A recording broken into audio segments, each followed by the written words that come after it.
scale the meeting went otherwise.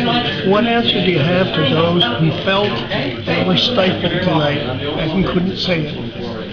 Well, I mean, it's a committee meeting, and we have to follow the rules of procedure. But as a committee, we have to do something to engage those people. I mean, as chairman of the committee, it's my responsibility to enforce the rules of procedure, and I'll do that at regular committee meetings.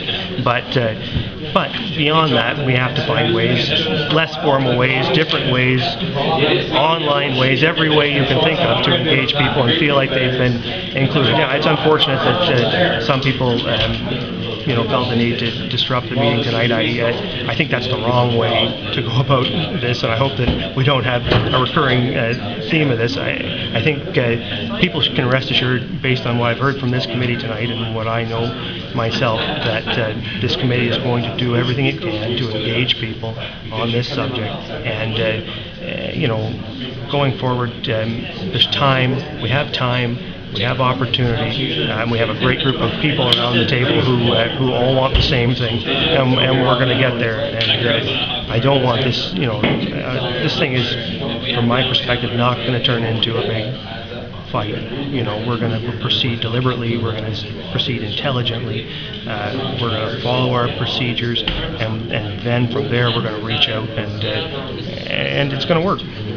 Aside from the blip, how did you feel the meeting went? Did you get things done here that you expected to get done? Yeah, well, it was mostly an orientation session, but we also wanted to set some, what's the next step, which we did. We're going to have a meeting in September, and September the 12th, 1 p.m.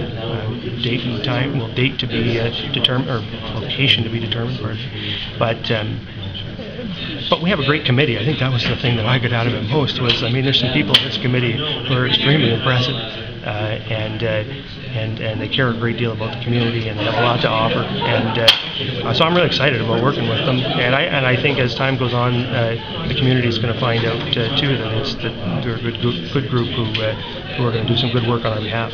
Was each member vetted on a one-to-one basis, Luke, or how were they chosen to sit on the committee? The striking committee chose the candidates from a list of applicants. It was done on there was a scoring sheet that each member of the striking committee filled out, and they were scored, and the top 7 were selected. I see there are no women on the committee. Did any apply? There were women who applied. But we did not determine by gender. It would be inappropriate, I think, for the striking committee to make gender I just wondered because you're a woman, you should be on it.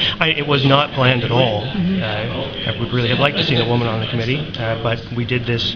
We knew that it would be subject to scrutiny, this process. We did it in a deliberate and a defensible way, I believe.